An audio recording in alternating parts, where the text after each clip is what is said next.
আমার আল্লাহ তাআলা জান্নাতীদেরকে একটা পুরস্কার প্রদান করবেন। আল্লাহ কি পুরস্কার দিবেন আপনি বলেন?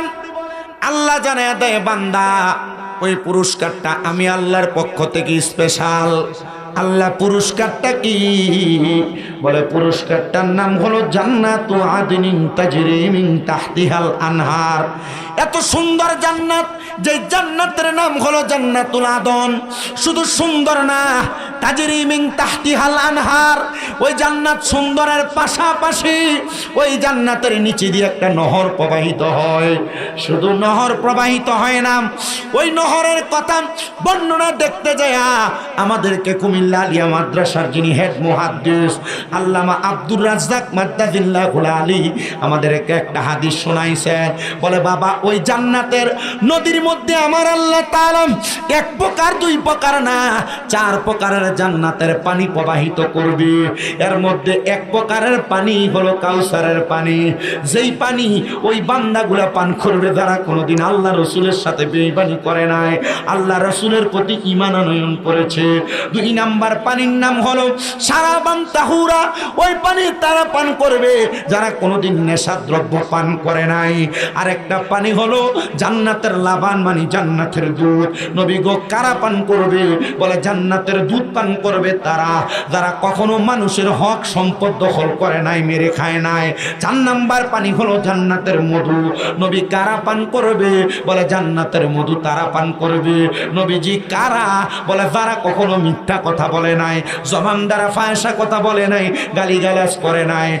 প্রিয় মুসলমানেরা, আল্লাহর রাস্তে এক মুসলমান ভাই চলার পথে আরেক মুসলমান ভাইকে গালি দিয়েন না, একজন আরেকজনকে মন্দ বইলেন না। যুবক ভাইরা, বন্ধু বান্ধবদেরকে চলার পথে কাজকর্ম নিয়ে গালি দিও না।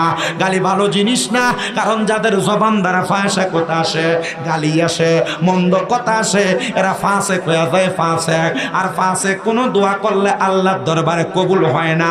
এই জন্য আমি আমার আম্মুজিদের কাছে বলবো, যারা কথায় কথায় একজন আরেকজন জালকে গালিগালাজ করেন, মন্দ কথা বলেন, যারা বন্ধু বান্ধব একজন আরেকজনকে গালিগালাজ করে, গালিগালাজ করা মন্দ কথা থেকে আপনারা দূরে থাকবেন। কারণ আপনি গালি দেওয়ার কারণে, মন্দ কথা বলার কারণে আল্লাহ তাআলা আপনার কাছ থেকে রহমত উঠে আনে, আপনার কাছ থেকে রহমত উঠে আনে। আর আপনার প্রত্যেকটা গালির কারণে আল্লাহ তাআলার ওই বান্দা যারে আপনি গালি দিয়েছেন তার আমলনামা আপনার আমলনামাতে দেওয়া হয় না, তার গুনাহগুলো আপনারা দিয়ে আপনার নেক আমলগুলো তারে দেওয়া হয়। এজন্য কেউ কাউকে গালি দেওয়া যাবে না। আর যদি গালি দেন, মানুষের হক খান, হারাম খান, আর আপনারা নেশা করেন, আল্লাহ রাসূলের সাথে বেঈমানি হয়, তাহলে চার প্রকারের জান্নাতের পানি পান করতে পারবেন না। মদিনার তাজেদার হুজুরপুর নূর মুহাম্মদ মুস্তাফা আহমদ মুস্তাফা সাল্লাল্লাহু আলাইহি ওয়াসাল্লাম নবী আমার বলে, আল্লাহ তাআলা যে জান্নাত তোমাদের জন্য রাখছে, জানো বান্দা ওই জান্নাতের মধ্যে তোমরা কতদিন থাকবা? আল্লাহর হাবিবের সাহাবায়ে কেরাম আমার নবীজিকে প্রশ্ন করে, ইয়া রাসূলুল্লাহ কতদিন থাকবো? বলে খালিদিনা ফিহা আবাদা। ওই জান্নাতের মধ্যে তোমরা চিরস্থায়ী বাসিন্দা হয়ে যাইবা, বের হতে চাইবে না। আল্লাহ গো তারা কারা? বলে রাদিয়াল্লাহু আনহুম ওয়া রাদু আন।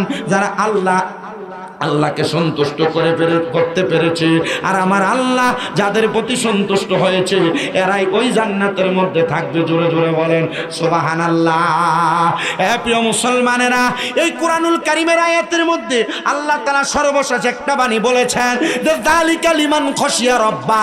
আল্লাহ তাআলা এই কথা দিয়ে আপনাদেরকে কি বুঝাইছেন আর কি জানাইছেন? যারা আল্লাহকে সবচাইতে বেশি ভয় করে তারাই ওই জান্নাতে থাকবে। তো ভয় করার আগের আয়াতের অংশ বিশেষের মধ্যে আল্লাহ বলছে রাদিয়াল্লাহু আনহুম ওয়া রাদু আন। যারা আল্লাহকে খুশি করেছে আর আমার আল্লাহ যাদের প্রতি খুশি হয়েছে তারাই ওই জান্নাতের মধ্যে থাকবে। বলে হুজুর তাহলে আল্লাহকে আমরা খুশি করব কেমনে? হাদিস শরীফ পড়তে যেয়ে দেখলাম আল্লাহর হাবিব মুহাম্মদুর রাসূলুল্লাহ সাল্লাল্লাহু আলাইহি ওয়াসাল্লাম নবী আমার বলে, রেদার রব্বি ফি রিদাল ওয়ালিদাইন। আম্মা আব্বারে খুশি করলে আল্লাহ খুশি হয়। জোরে জোরে জোরে বলেন সুবহানাল্লাহ। শুধু এইটার মধ্যে না, এটা তো আমরা পুরুষ মানুষ শুনলাম, মহিলারা শুনলো। তবে আমি আমার মা বোনদের উদ্দেশ্যে আমার আব্বাজান হুজুর কেবলার বিষয়টা একটু টাইনা নেই। আমার মা বোনেরা আম্মা আব্বারে খুশি করার পাশাপাশি আপনারা যদি আপনাদের স্বামীকে খুশি করতে পারেন, আপনাদের জন্য জান্নাত একবারে সহজ। 7টা কাজ যদি কোনো মহিলা ভালোভাবে করতে পারে, তাহলে ওই মহিলার জন্য জান্নাত বড় সহজ।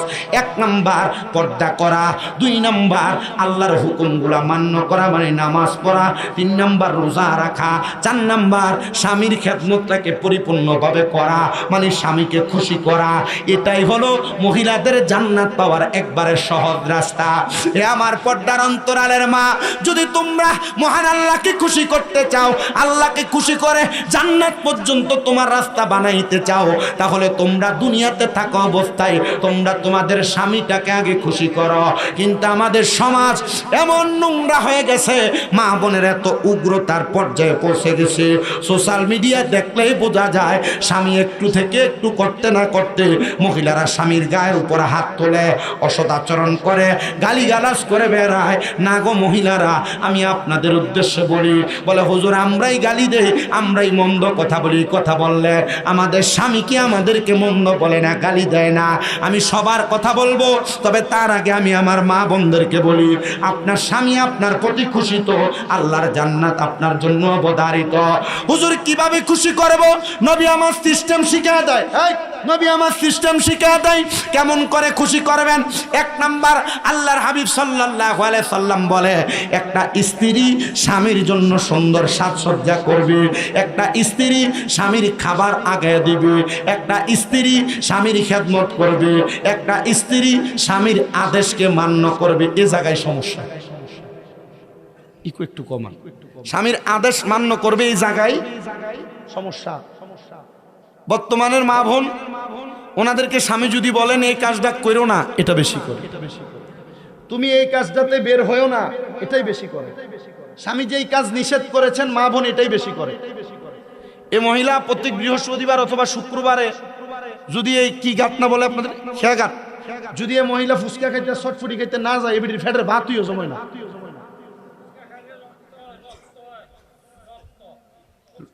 ফুচকা খালি রক্ত।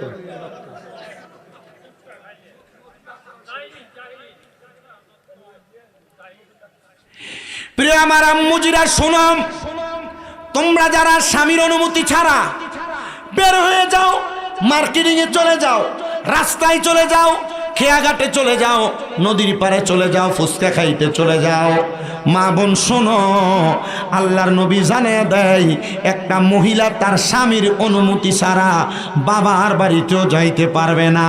আর তোমরা তো স্বামীর অনুমতি ছাড়া কোথায় কোথায় বের হয়ে যাও।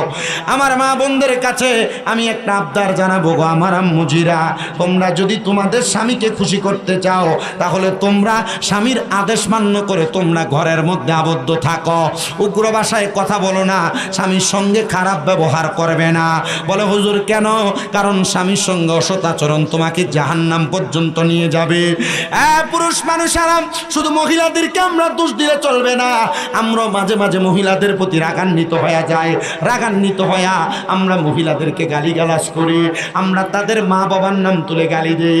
আল্লাহর হাবিব এই ব্যাপারে শিক্ষা দিয়েছেন, তোমরা কখনো তোমাদের স্ত্রীদের মা বাবার নাম তুলে গালি দিবা না, কারণ আমি নবী মহিলাদের বাবা।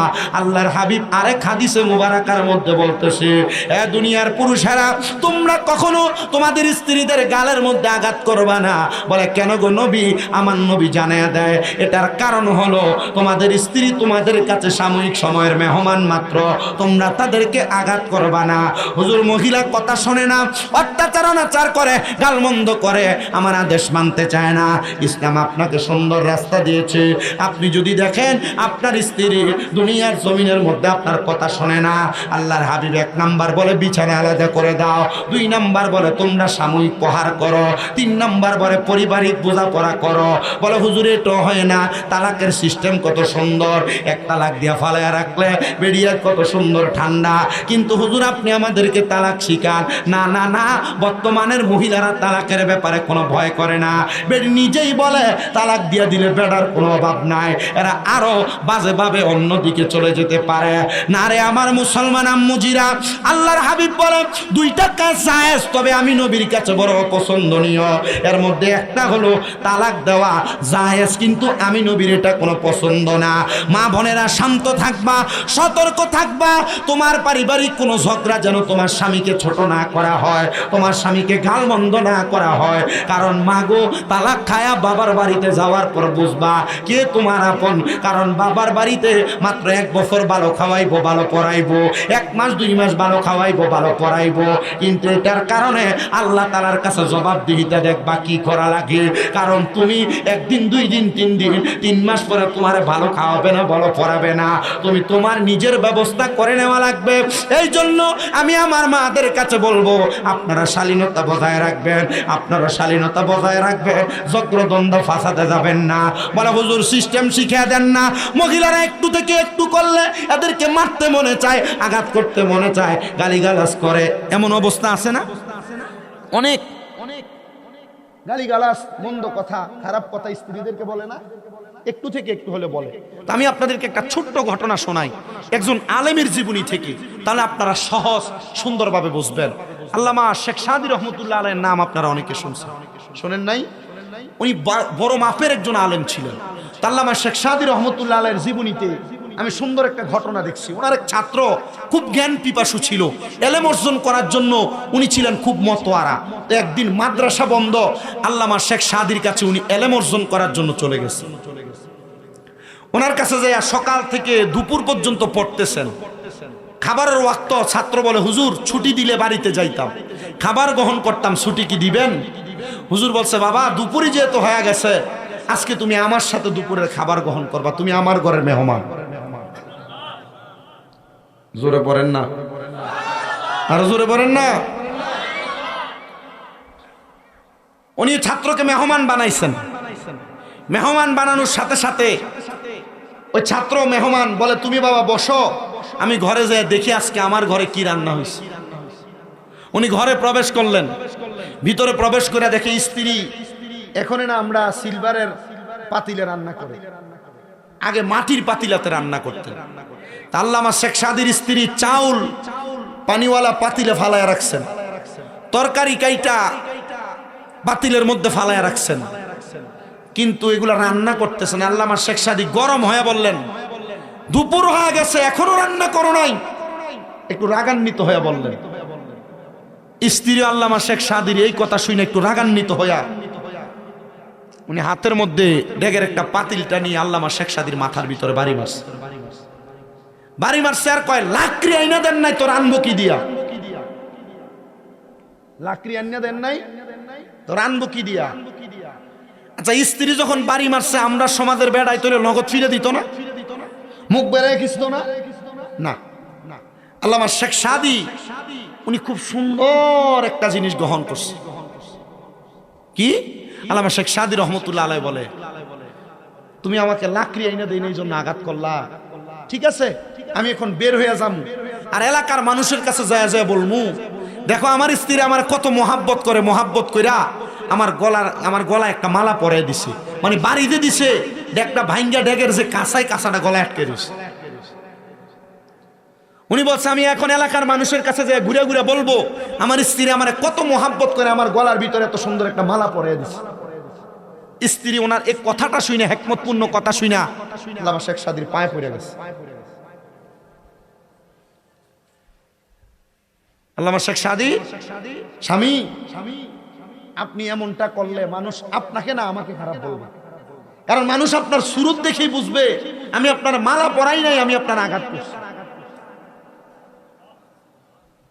আমরা পুরুষ মানুষ যদি একটু নমনীয় হয়ে যাই, মহিলাদের উপর অত্যাচার কমাইয়া দেই, বলে হুজুর কমও করতাম, আচরণ সুন্দর করেন, একবার দুইবার সুন্দর আচরণের মাধ্যমে দেখবেন সুন্দর হয়ে গেছে। মা বোনদের কাছে আবদার, স্বামী বাহিরে সারাদিন কর্মকাণ্ড করে আসে, আপনি উগ্র হয়ে যান। কোনো পানির কথা বললে পারতাম না বলে ফালায়া দেন। আমি আমার মাদের কাছে বলবো, আপনি আপনার স্বামীর এই কথাটা একটু সহ্য করে নিয়েন। পুরুষ মানুষ দেখবেন একবার দুইবার তিনবার ধমক দেয়, চারবার পাঁচবারের সময় সে নিজে নরম হয়ে যাবে। আর আমাদের মা বোনেরা স্বামীর সাথে ঝগড়া হইলে রাত্রে বিছানা আলাদা হয়ে যায়। স্বামীর সাথে ঝগড়া হইলে আগে বাচ্চা এক সাইডে, তারা একসাথে থাকতো, বাচ্চা মাঝখানে চলে আসে। স্বামীর সাথে ঝগড়া হইলে মা বোনেরা রাগ করে বাবার বাড়িতে চলে যায়।